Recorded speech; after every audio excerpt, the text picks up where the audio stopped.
everyone, welcome to all CLAT aspirants. So hope so guys you are preparing well, and if you're watching this video, so definitely you are trying to find out the best way how you can prepare for the CLAT 2025 within this 60 days. So here I can assure you कि if you will watch this video till the end and whatever the instruction here I will provide, and if you will follow properly and strictly, so definitely 90 plus score करना it's not a big thing. तो video को end तक देखना, एक एक step को अच्छे से समझना एंड फॉलो करना, बिकॉज इस वीडियो में मैं दोनों टाइप के स्टूडेंट्स के लिए यहां पे डिस्कस करने वाला हूं.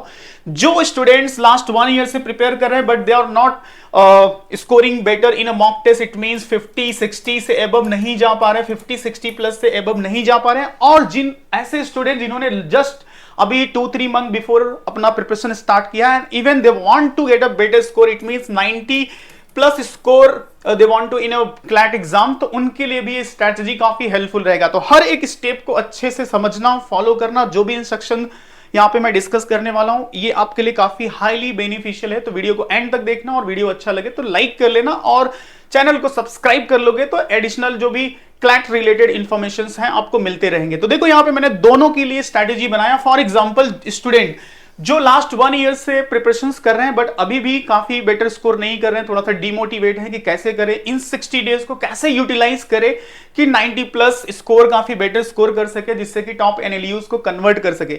तो उनके लिए मेरा एक सजेशन है कि यहाँ पे जो आपको स्ट्रैटेजी बेसिकली फॉलो करनी है, 70% रिवीजन करना है, क्योंकि लास्ट 1 ईयर से आप चीजों को स्टडी कर रहे हो, पढ़ रहे हो. इट मींस पूरा सिलेबस से तो होप सो आप अवेयर ही होगे कि इट मींस इंग्लिश में क्या होता है, रीजनिंग में क्या होता है, एंड मैथमेटिक्स क्या है, लीगल में क्या है. ओके, एंड यहाँ पे 30% आपको रिवीजन पे फोकस करना है. कैसे करना है वो मैं अभी डिटेल में एज पर द हर एक सेक्शन वाइज आपको बताऊंगा. And for the student those who are just started their preparations, it means last 2-3 month अभी जुलाई अगस्त में स्टार्ट किए हैं, उनको समझ में नहीं आ रहा है कि सिलेबस को किस तरह से कवर करें, किस तरह से अपने प्रिपरेशन शेड्यूल को बनाए, टाइम टेबल को बनाए, कैसे यूटिलाइज करें कि 90 प्लस अच्छे से स्कोर कर सके, जिसमें कि अच्छा एक रैंक आ सके एंड टॉप एनएलयूज को कन्वर्ट कर सके. तो उनके लिए मेरा एक सजेशन है कि 30 डेज, इन 60 डेज में आपको क्या करना है कि 30 डेज आपको फोकस करना है न्यू टॉपिक पे, एंड 30 डेज आपको रिवीजन पे फोकस करना है, क्योंकि revision is a most important for the CLAT exam. जो भी आप न्यू टॉपिक्स पढ़ोगे उसको अच्छे से नोट्स बनाओगे एंड टाइम टू टाइम उसको रिवाइज करते रहोगे, क्योंकि रिवीजन नहीं करोगे तो फिर यहां पे प्रॉब्लम हो जाएगी बेटर स्कोर करने में. और जो लास्ट 1 ईयर से कर रहे हैं उनके लिए मैं सजेस्ट करूंगा कि 70% आपको सिर्फ और सिर्फ रिवीजन पे फोकस करना है, एंड उसकी स्ट्रैटेजी क्या होगी as per the section wise, as per the mock wise, उसको मैं डिटेल में यहां पे डिस्कस करने वाला हूं. तो सबसे फर्स्ट थिंग क्या है, आपको अपना जो स्टडी प्लान है उसको समझना है कि जिसमें आपको रिवीजंस एंड न्यू टॉपिक पे फोकस करना है. यहां पे 30 डेज आपको न्यू टॉपिक एंड 30 डेज रिवीजंस पे करना है. नेक्स्ट यहां पे जो मोस्ट इंपॉर्टेंट थिंग है, आपको पूरा सिलेबस, होप्स हो कि ये सारे सेक्शन से आप अवेयर रहोगे, इनका क्या वेटेज एग्जाम में उससे आप अवेयर रहोगे. तो सबसे पहले हम बात करते हैं इंग्लिश सेक्शन की. तो इंग्लिश के लिए अपनी क्या स्ट्रैटेजी होनी चाहिए एंड किस तरह से इंग्लिश सेक्शन में, जिसमें लगभग 30 क्वेश्चंस आप देखोगे यहां से आपको देखने को मिलेगा इंग्लिश सेक्शन में. तो इंग्लिश सेक्शन का जो वेटेज है 30 मार्क्स का है. जो क्वेश्चन आएंगे it will be based on the passage, और इसके लिए जो आपको स्किल चाहिए होती है, एक तो आपकी रीडिंग स्पीड अच्छी हो, दूसरा वोकैबुलरी अच्छी हो, तीसरा आपका ग्रामेटिकल स्किल अच्छा होना चाहिए. तो ये तीनों स्किल जो लास्ट 1 ईयर से पढ़ रहे हैं, होप्स हो कि उन्होंने ग्रामर से रिलेट करके भी चीजें पढ़ी होंगी, वोकैबुलरी पे भी उन्होंने फोकस किया होगा, वर्ड पावर मेडिजी, जो भी कंटेंट आप फॉलो करते हो, जो भी रिसोर्सेज फॉलो करते हो उस पर करते रहोगे. बट आई होप कि जो मोस्ट ऑफ द स्टूडेंट्स का प्रॉब्लम मुझे फेस होता है वो क्लासरूम में या फिर ऑनलाइन में, उनको रीडिंग का प्रॉब्लम होता है कि वो फास्ट रीड नहीं कर पाते, फास्ट कॉम्प्रिहेंशन स्किल जो उनकी है वो बेटर नहीं हो पाती. तो CLAT exam is totally about the comprehension based, क्योंकि यहां पे सारे के सारे सेक्शन में जो क्वेश्चंस मिलते हैं it is based on the passage. So reading is a most important thing यहां पे मैं आपको सजेस्ट करूंगा. तो जो लास्ट 1 ईयर से प्रिपरेशंस कर रहे हैं बट अभी भी उनकी रीडिंग काफी स्पीड में नहीं हो पाती है, काफी बेटर वे में अंडरस्टैंड नहीं कर पाते, तो अभी विद इन दिस 60 डेज क्या करना पड़ेगा, they just have to focus on the reading. जो भी हो सके, जो भी कंटेंट आपके पास है, जो भी स्टडी मटेरियल है, चाहे न्यूज पेपर के आर्टिकल्स पढ़ो या फिर जो भी इंग्लिश क्लैट ओरिएंटेड जो पैसेज आपके पास है, जो भी इंस्टीट्यूशंस आपको मिला है उसको आप फॉलो कर सकते हो, एंड रीडिंग पे ज्यादा से ज्यादा फोकस करो. एंड फॉर द स्टूडेंट जिन्होंने जस्ट स्टार्ट किया है, उनकी कुछ तो बेटर होगी, एटलीस्ट किसी एक पार्ट में तो अच्छे होंगे, या तो ग्रामर अच्छा होगा या वोकेबुलरी अच्छी होगी, या और रीडिंग में तो सबसे ज्यादा सब मोस्ट ऑफ द पीपल को प्रॉब्लम होती है। तो उनके लिए मेरा सजेशन है कि यहां डायरेक्टली आप स्टार्ट कर सकते हो क्लैट बेस्ड पैसेज से। क्लैट बेस्ड पैसेज जो होते हैं, जिस तरह से क्लैट एग्जाम्स में आते हैं, फॉर एग्जांपल यहां पे अगर मैं आपको रेफरेंस के लिए बताऊं तो जैसे मैन्यूअर के बुक में इस तरह के सारे पैसेज को इंक्लूड किया गया है। इट मींस कि जैसे क्लैट एग्जाम्स में आपको जो पैसेज पूछे जाते हैं उस पर किस टाइप के क्वेश्चंस पूछे जाते हैं, किस टाइप के वोकैबुलरी, किस टाइप के ग्रामर बेस्ड क्वेश्चन पूछे जाते हैं, उसकी आपको प्रैक्टिस में लेके आना पड़ेगा। और उसी प्रैक्टिस के टाइम पे आपको तीनों चीजें इंप्रूव करनी पड़ेगी। साथ ही साथ आपको ग्रामर, जो भी जहां पे आपको प्रॉब्लम लग रहा है उस सेक्शन को आपको अच्छे से स्टडी कर लो, एंड जो पैसेज आप रीड कर रहे हो उसमें जो भी वोकैबुलरी नहीं समझ रही, ट्राई करो उसको इंप्रूव करने का। एंड सबसे ज्यादा जो फोकस है इन विद इन 60 डेज, अगर से इंग्लिश के लिए मैं बात करूं तो रीडिंग जितना बेटर कर सको, जितने ज्यादा से ज्यादा पैसेज सॉल्व कर सको उतने ज्यादा से ज्यादा सॉल्व करो। क्लैट ओरिएंटेड होंगे तो ज्यादा बेटर होगा कि उस पैटर्न से आप फैमिलियर हो जाओगे और एग्जाम में जब आप देखोगे तो आपके लिए बहुत ज्यादा डिफिकल्टी नहीं होगी। तो क्लैट ओरिएंटेड पैसेज पे जितना हो सके यहां पे आप प्रैक्टिस करो, और उसी प्रैक्टिस में ही आप वोकैब और ग्रामर दोनों को इंप्रूव कर लो। इट मीन जहां पे ग्रामेटिकल चीजें आपसे नहीं बन पा रही हैं, ग्रामेटिकल चीजें जो नहीं बन पा रही हैं, उनसे जाके आप जो ग्रामर्स के रूल है उन चीजों को समझो। तो इस तरह से आपको यहां पे टाइम डिवोट करना पड़ेगा इंग्लिश के लिए। करंट अफेयर्स के लिए मेरा सजेशन होगा कि लास्ट 6 to 1 ईयर का करंट अफेयर्स इंपॉर्टेंट है। जो लास्ट 1 ईयर से प्रिपरेशन करें उन्होंने तो बहुत सारी चीजें पढ़ी भी होंगी, बट जो लास्ट अभी जस्ट रिसेंटली स्टार्ट किए रहेंगे तो उनके लिए मेरा एक सजेशन है कि मेरा एक यूट्यूब पे वीडियो है जिसमें मैंने 25 टॉपिक फ्रॉम जैन से लेके जून तक का मेंशन किया है। आप जाके उन सारे 25 टॉपिक को और उनसे रिलेटेड सब टॉपिक और उनसे रिलेटेड स्टैटिक जो मैंने उस वीडियो में डिस्कस किया, एटलीस्ट पहले उस चीज को कवर कर लो जिन्होंने अभी रिसेंटली स्टार्ट किया है। एंड जो लास्ट 1 ईयर से प्रिपरेशन कर रहे हैं उनके लिए मेरा सजेशन है वो टॉपिक्स तो आप पढ़ ही लो, और बहुत सारी चीजें आपने पढ़ी भी होंगी, बट यहां पे जो भी कंटेंट आप फॉलो कर रहे हो, आप अगेन मैं यहां पे सजेस्ट करूंगा कि अगर से आपके पास नोट्स है जो भी आपने बनाया होगा विच इज फाइन, उसको रिवाइज करो। और जो अपकमिंग टाइम में करंट अफेयर्स आने वाले हैं, जैसे अभी रिसेंट में ओलंपिक हुआ तो उसको पूरा डिटेल में आपको पढ़ना पड़ेगा। यूएस का प्रेसिडेंशियल इलेक्शन आप नोट करके रख लो, जितने लोग भी इस वीडियो को देख रहे हो, this is a highly chance, 80 to 90% chance है आपके एग्जाम में यूएस प्रेसिडेंशियल इलेक्शन, चाहे वो स्टैटिक फॉर्म हो या करंट अफेयर्स हो या फिर बिटवीन। जैसे फॉर एग्जाम्पल जब भी जापान पे न्यूक्लियर अटैक हुआ था उस टाइम पे कौन प्रेसिडेंट था, क्या था, वो सब सारे इंफॉर्मेशन। तो ये है इंटरलिंकिंग टॉपिक। ये मैं क्यों बोल रहा हूं, क्योंकि रिसेंटली देखो अभी अगर मैं ऑस्कर की बात करूं तो ऑस्कर भी आपके लिए इंपॉर्टेंट है, अवार्ड सेक्शन। उसमें जिस मूवी को मिला ओपेनहाइमर, जो कि बेस्ड ऑन जो न्यूक्लियर अटैक से रिलेटेड है, तो वो प्रेसिडेंशियल इलेक्शन, न्यूक्लियर अटैक और रिसेंट में जो मूवी के अवार्ड मिला, तो ऐसी चीजें इंटरलिंक होती हैं, ऐसी ही चीजें इंटरलिंक होती हैं और ऐसे ही पैसेज को एग्जामिनर फ्रेम करता है एग्जाम में। तो सजेशन यहां पे है कि जो अभी आने वाले टाइम में करंट अफेयर्स है, लास्ट 6 मंथ, मतलब अगर जुलाई से बात करें एंड नवंबर तक का, तो अगर से आपने जो प्रीवियस नोट्स बनाए हैं उनको रिवाइज करना है, एंड आने वाले टाइम पे इस टाइप के जो पैसेज हैं उनको नोट्स बनाओ, उनके जो मेन टॉपिक है वो उनसे रिलेटेड सब टॉपिक्स हैं उन पे फोकस करो, ठीक है। एंड जिन्होंने अभी रिसेंटली स्टार्ट किया है उनके लिए मेरा सजेशन है जाके पहले ये 27 टॉपिक्स को पढ़ लो, एंड पूरे ईयर में जो मोस्ट इंपॉर्टेंट करंट अफेयर्स रहे आपको बहुत सारे सोर्सेस मिल जाएंगे, वहां से आप अपडेट कर सकते हो। एंड स्टैटिक के लिए अगर आपके पास कोई अच्छा रिसोर्स है तो it's well and good, otherwise जो मैन्यूअर का स्टैटिक्स बुक है इट्स अ गुड नोट, एक अच्छे नोट्स की तरह है जिसमें आपको हिस्ट्री, साइंस एंड ज्योग्राफी सारे static information to the point मिल जाएंगे। इसको अगर आप अच्छे से रिवाइज कर लोगे तो करंट अफेयर से कनेक्ट करके जो चीजें, फॉर एग्जांपल जैसे इसरो से रिलेटेड, इसरो के अचीवमेंट पे कोई पैसेज आ गया तो इसरो के अचीवमेंट, चाहे वो आदित्य L1 हो जो सक्सेसफुल था, या फिर रिसेंट के जो भी रिसर्च या फिर सक्सेसफुल मिशन है, तो अब कंसर्न है कि आपको इसरो से रिलेटेड जो स्टैटिक इंफॉर्मेशन पूछा जा सकता है वो आपको इस बुक में इंपॉर्टेंट इंस्टीट्यूशंस में आ जाएगा।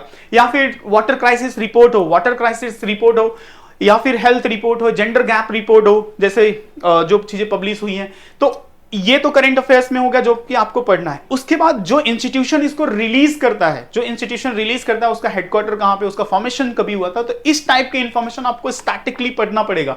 तो इसके लिए आपके पास एक अच्छी बुक होनी चाहिए फॉर द प्रिपरेशंस के लिए। नेक्स्ट पार्ट अगर हम यहां पे करें लीगल रीजनिंग, तो देखो लीगल रीजनिंग के लिए तो सबसे फर्स्ट थिंग जो ऑलरेडी 1 ईयर से कर रहे हैं उनका मैं ये मान के चल रहा हूं कि उनकी थ्योरेटिकल अंडरस्टैंडिंग अच्छी हो गई होगी। तो अब उनको इंप्रूव करना है उसका इंप्लीमेंटेशन एंड प्रैक्टिकल क्वेश्चन। तो उसके लिए आपके पास अच्छे पैसेज हो, अच्छे मॉक टेस्ट हो, जो भी मैं डिस्कस करूंगा, उसमें जो क्वेश्चंस आ रहे हैं उसमें आप कैसा परफॉर्म कर रहे हो, कौन सा ऐसा एरिया है कि आईपीसी पे, फैमिली लॉ पे, कॉन्ट्रैक्ट पे, टॉर्ट पे, किस सेक्शन में आप बेटर परफॉर्म नहीं कर पा रहे हो। तो 30% जो मैंने स्टार्टिंग में बताया था कि 30% और न्यू टॉपिक पे आपको फोकस करना है, एंड 70% जो आपने पढ़ लिया है उसमें स्कोर कर पा रहे हो, कुछ क्वेश्चन में नहीं कर पा रहे हो तो उनको रिवाइज करना है। एंड जिन्होंने अभी रिसेंटली स्टार्ट किया उनके लिए मेरा सजेशन है कि आपको स्टैटिक इंप्रूव करना पड़ेगा। इट मींस जितने भी लीगल के इंपॉर्टेंट टॉपिक हैं, चाहे वो इंडियन कॉन्स्टिट्यूशन हो, लॉ ऑफ कॉन्ट्रैक्ट हो, एंड क्रिमिनल लॉ हो, फैमिली लॉ हो, पब्लिक इंटरनेशनल लॉ हो, इनसे रिलेट करके आपको पढ़ना पड़ेगा, क्योंकि थ्योरेटिकल नहीं पढ़ोगे तो फिर तो कुछ आंसर ही नहीं कर पाओगे। ठीक है, तो थ्योरेटिकल अंडरस्टैंडिंग के बाद करंट अफेयर्स में जो भी चीजें चल रही हैं, चाहे वो यूसीसी हो, यूनिफॉर्म सिविल कोड हो, या फिर आईपीसी से रिलेटेड न्यू लॉ हो, इस टाइप के न्यूज पे आपको फोकस करना पड़ेगा। इसके लिए जो भी रिसोर्सेस है उनको फॉलो करो, एंड जो मॉक टेस्ट है या फिर जो प्रैक्टिस पार्ट आपके पास जो प्रैक्टिस रिसोर्सेस है उनको प्रैक्टिस करो, एंड सी किस पार्ट पे आप बेटर परफॉर्म नहीं कर पा रहे, उन चीजों को नोट्स बनाओ, अच्छे से नोट्स बनाओ, और फिर स्टैटिक जो इंफॉर्मेशन है, जो भी रिसोर्सेस उनसे पढ़ो। एंड ये कंटिन्यू प्रोसेस आप रखोगे तो आप न्यू टॉपिक को भी पढ़ते रहोगे और उसका रिवीजन भी करते रहोगे। उसके बाद जो आपका लीगल, यहाँ पे लॉजिकल रीजनिंग, जिसको क्रिटिकल रीजनिंग के फॉर्म में आपको क्वेश्चंस देखने को मिलेगा, इसके लिए प्रैक्टिस इंपॉर्टेंट है, रीडिंग इंपॉर्टेंट है, इसके वे ऑफ आस्किंग क्वेश्चन से आपको फेमिलियर रहना पड़ेगा। तो यहाँ पे मेरा सजेशन वही है कि जिन्होंने ऑलरेडी मेथड चीजों को लर्न किया है उनको सिर्फ प्रैक्टिस करनी है इस पे, कि अगर कोई क्वेश्चन रॉन्ग हो रहा है तो उस पे ज्यादा से ज्यादा फोकस करो। जो न्यू है उनको सारे मेथड लर्न करने पड़ेंगे। तो विद इन दिस 60 डेज में 30 डेज जो मैंने बताया स्टार्टिंग में कि आपको ये न्यू थिंग लर्निंग पे रखना पड़ेगा, तो उसके लिए जो भी रिसोर्सेस है उसको आपको अच्छे से फॉलो करना पड़ेगा। उसके बाद मैथमेटिक्स सेक्शन है जिसमें से आपको 12 to 14 क्वेश्चन देखने को मिलेंगे। काफी अच्छे क्वेश्चंस होते हैं, बेसिक कैलकुलेशन स्किल पे होते हैं, percentage, profit and loss ratio, ये सब अगर से आपका बेटर है तो इस क्वेश्चन को बहुत इजीली कर सकते हो सिर्फ एनालाइज करके डेटा को। अब उसके लिए basic formula, it mean percentage का कैलकुलेशन करना आना चाहिए, प्रॉफिट एंड लॉस से रिलेट करके बेसिक अंडरस्टैंडिंग होनी चाहिए, डीआई के जो क्वेश्चन सॉल्व करने के जो मेथड होते हैं उनसे रिलेट करके ट्रिक्स आपको पता होना चाहिए। तो इट मींस जो मैथमेटिक्स वाला पार्ट है, अगर से आपकी बेसिक मैथमेटिक्स अच्छी है तो it's well and good, otherwise आपके पास कोई अच्छा रिसोर्स होना चाहिए जिसके ट्रिक्स से, जिससे मेथड से आप इजीली इस टाइप के क्वेश्चन पे फोकस कर सको। तो अगर से आपको बेसिक अंडरस्टैंडिंग है तो आप डायरेक्टली पैसेज से स्टार्ट कर सकते हो, जो भी रिसोर्सेस आपके पास है उससे स्टार्ट कर सकते हो, एंड सी किस पार्ट को आप नहीं बना पा रहे, परसेंटेज में प्रॉब्लम हो रहा है, प्रॉफिट एंड लॉस में प्रॉब्लम हो रहा है, उस चीज को लिखो एंड जाके उससे रिलेटेड जो मेथड है उसको लर्न करो।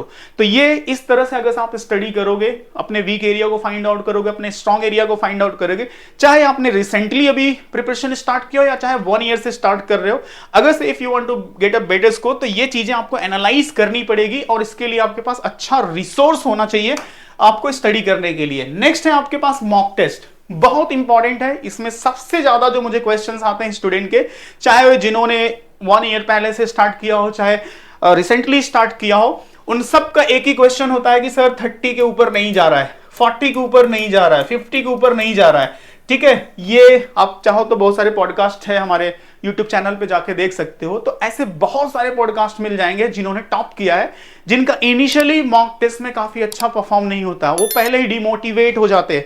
तो ऐसा सिचुएशन आपके साथ भी होगा क्योंकि आप डिफरेंट नहीं हो, तो सबके साथ होता है। तो यहाँ पे जो स्ट्रैटेजी आपको फॉलो करनी है, देखो आपके इस 60 डेज में मॉक तो मोस्ट इंपॉर्टेंट है, एंड यहां पे आपको डिमोटिवेट नहीं होना है। इनिशियली मॉक में अगर आप 20 भी आ रहा है ना, 10 भी आ रहा है तो कोई प्रॉब्लम नहीं है, आप स्टार्ट करो। 10 तो वैसे नहीं आएगा, इट विल बी मतलब 20 अगर थोड़े भी ढंग से स्टडी किया है 30 एबव भी आएगा।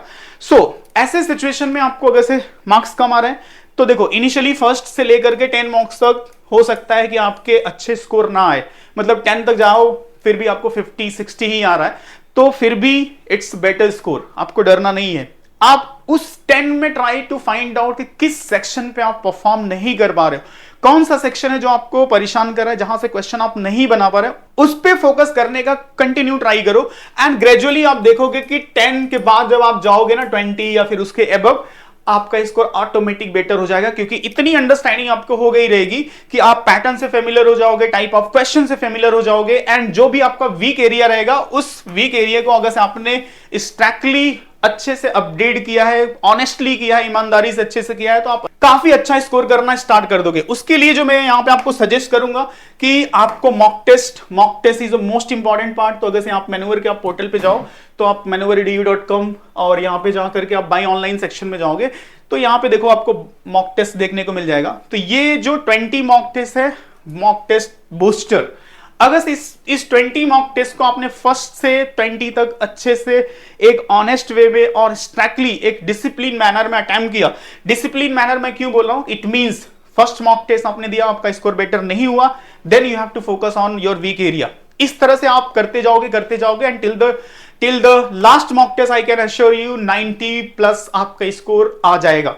ओके, तो इस एक स्ट्रिक्ट एंड डिसिप्लिन मैनर के साथ, और एक और इंपॉर्टेंट चीज मैं बता दूं, जो मैं बुक आपको दिखा रहा था यहाँ पे, इफ यू वांट अगर से आपने रिसेंटली स्टडी अपना प्रिपरेशन स्टार्ट किया है, तो आपके लिए ये बुक काफी हेल्पफुल हो सकती है यहाँ पे क्लैट और इन सारे एग्जाम्स के लिए, जिसमें आपको पूरा थ्योरेटिकल इंफॉर्मेशन मिल जाएगा एंड पूरा डिटेल पैसेज, इंग्लिश के प्रैक्टिस क्वेश्चन, सारे टू द पॉइंट सारी इंफॉर्मेशन है, जीके का, मैथमेटिक्स का, सारी ट्रिक्स आपको मिल जाएंगी, जो कि आपके स्टडी के लिए काफी बेटर होगा। नेक्स्ट आते हैं हम टाइम मैनेजमेंट। इट मींस इसको कैसे डिवाइड करेंगे? तो देखो, जो ऑलरेडी पढ़ रहे हैं उनके लिए 4 to 5 आवर इज इनफ, क्योंकि उन्होंने मोस्ट ऑफ द चीजें कवर कर ली हैं, उनका जो पढ़ने वाला काम है वो हो गया है, उनको सिर्फ कुछ चीजें न्यू थिंग्स जो है वो लर्न करना है। जैसे मैंने स्टार्टिंग में बताया था ना, 70% आपको रिवीजन पे करना है, 30% आपको न्यू थिंग्स लर्निंग पे करना है, वो भी जहां पे आप वीक हो। तो उनके लिए 4-5 आवर डेली बेसिस पे इट्स इनफ। एंड बट इसको भी आपको डिसिप्लिन मैनर में फॉलो करना पड़ेगा। बट जिन्होंने रिसेंटली स्टार्ट किया 2-3 मंथ बिफोर, उनके लिए 8 to 10 आवर आपको डिवोट करना ही पड़ेगा, क्योंकि आपको पढ़ना भी है, सारी चीजें पढ़नी है, आपको एक प्रैक्टिस भी करनी है एंड देन एनालाइज करके फोकस भी करना है। तो आपको 8 to 10 आवर आपको डिवोट करना पड़ेगा।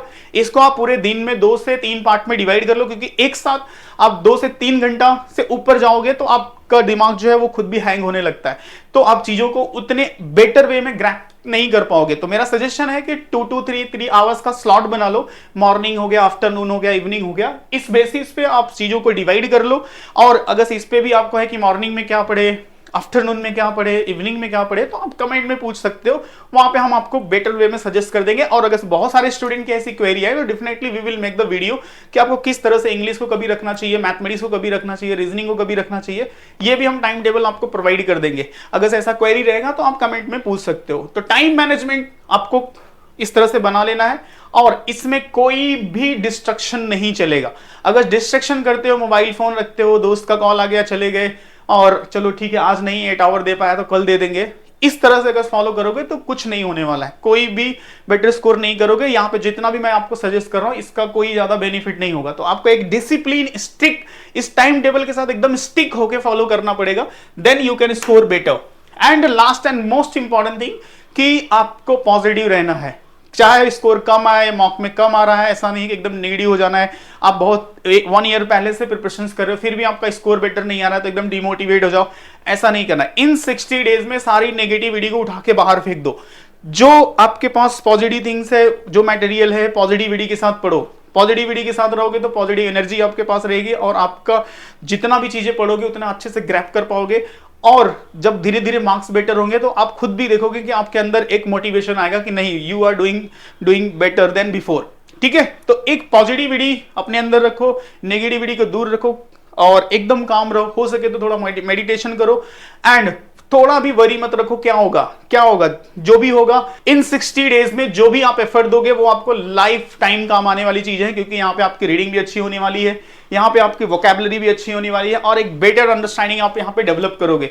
तो ये सारे इंस्ट्रक्शन अगर से स्ट्रिक्टली गाइस आप फॉलो करोगे तो आई कैन अश्योर यू, अगर से वीडियो अभी भी आप देख रहे हो तो इट मींस कि आप काफी सीरियस हो स्टडी को लेकर के, एंड अगर से इन सारे स्टेप्स को आपने फॉलो किया तो डेफिनेटली 90 प्लस स्कोर करना it's not a big thing, you can convert a good NLUs. And इसके बाद भी अगर से कोई डाउट है तो आप कमेंट में पूछ सकते हो, डेफिनेटली आई विल रिप्लाई। कोई सजेशन होगा या फिर कोई ऐसी चीज होगी जिसपे नीड होगा कि नहीं वीडियो वे में हम आपको सजेस्ट कर पाए, तो वीडियो भी बना के मैं दे दूंगा जो कि आपके प्रिपरेशन के लिए हेल्पफुल होगा। बट इस टाइम टेबल को आप स्ट्रिक्टली फॉलो कर सकते हो। ओके, सो अगर से वीडियो अच्छा लगे तो वीडियो को लाइक कर लेना एंड चैनल को सब्सक्राइब कर लेना। और जो कंटेंट मैंने बताया, if you want, so manoeuvre की वेबसाइट पे आप विजिट कर सकते हो, उसका लिंक डिस्क्रिप्शन में मेंशन है, आप लिंक पे क्लिक करके जा सकते हो। एंड ऐसे स्टूडेंट जो नेक्स्ट ईयर के लिए प्रिपरेशन कर रहे हैं या फिर जो नेक्स्ट ईयर के लिए ये वीडियो को देख रहे हैं, तो उनके लिए मेरा सजेशन है कि अगर आप मुंबई बेस हो तो आप under the guidance of the expert faculty you can join our centres Vasai, Dadar, Borivali, Andheri and